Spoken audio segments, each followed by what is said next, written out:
guys, short little video today all about tracking, because it's one of the things that I live by. It's one of the things when I became a Man v Fat coach, I said to myself, I'm going to bang on about tracking constantly because I know it makes a difference for me.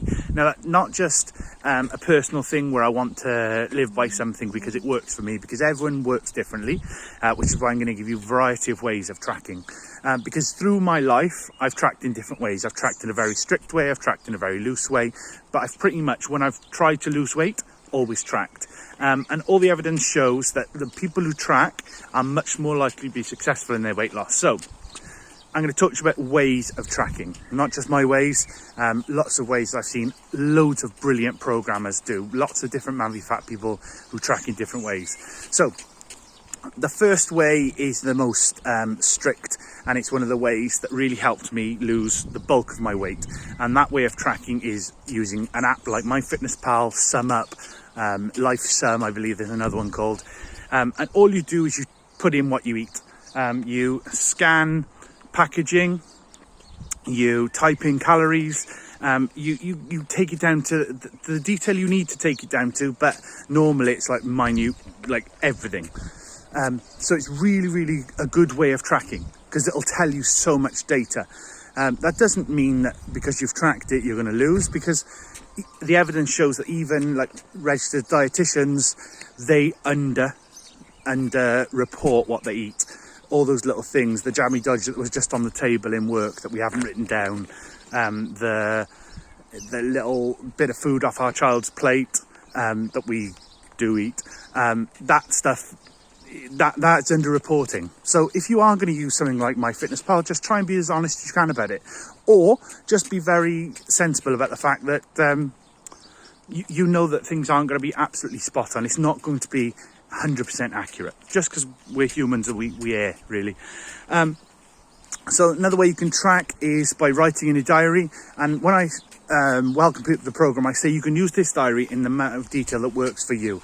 You can either say 400 grams of chopped tomatoes, 250 grams of 5% mince, 100 grams of mushrooms, and then add all your ingredients and say that was my bolognese. Or you can say I had a spaghetti bolognese, and you know generally what your recipe is.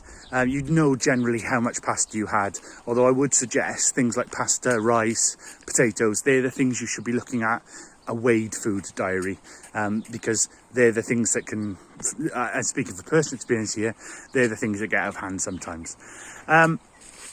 Another thing you can do is, so you've got that written weighed food diary, you can use your own diary, you can use pad and paper, you could just use scraps of paper, you can just keep it, discard it after a week, because sometimes we don't want to, if we know we're having a tricky week, we might want to track in a less formal way that we're not going to look at again and again and again.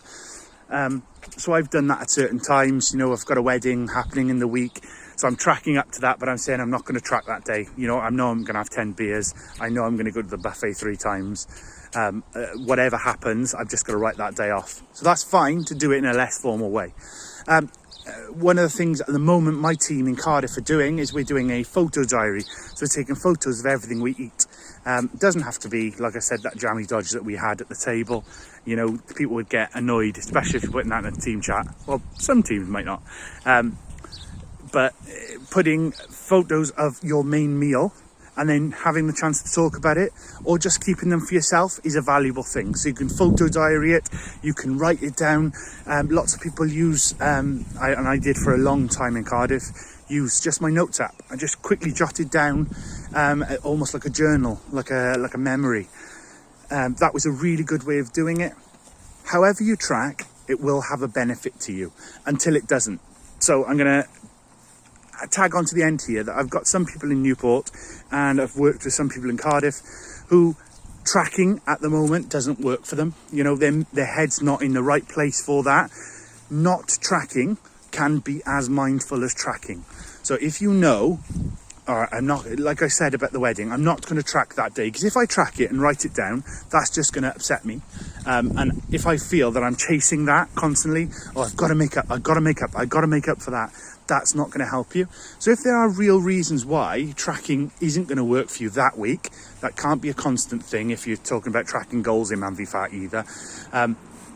But if you know there's something where you need to speak to your coach, speak to your captain about and say, listen, just for this week, I need to take a break from this, or for this period of time, I'm only going to track, I'm going to track daily, but I'm not going to track in terms of weekly.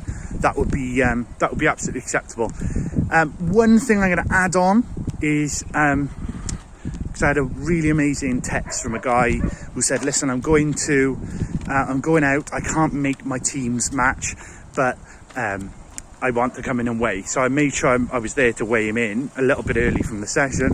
But actually, what was really important is the fact that I got to see his tracking. So even if you're not there at session, send your tracking through to your captain. Don't send it direct to me, because I get 100 messages on the league night and I might miss it. I really don't want to miss it. Send it through to your captain and make sure they tell me and show me your tracking, because I can still give you your goal even if you're not at session. Because if you're not at session to play that 30 minutes of football, it's not going to affect your weight loss. If you've still been having a good week, if you've still tracked, you know that 2-week block, you'll expect a really good loss because you've been tracking. You haven't gone, oh, I'm not playing this week, so I'm not going to track, I'm not going to diet, and I'll chase it next week. That's not healthy. So the one thing about tracking is it's a really beneficial tool. There are many ways of doing it, many more ways than I've even said in this short video. So feel free to speak to me if you've got another way you'd like to try. If you can track, please show me. I'm at the stage with Newport where I actually monitor who doesn't track, and I tick them off rather than tracking all the tracking goals. This week I had pretty much everyone track. I was really impressed, and it's showing on the scales. All right, well done guys. Tracking really matters.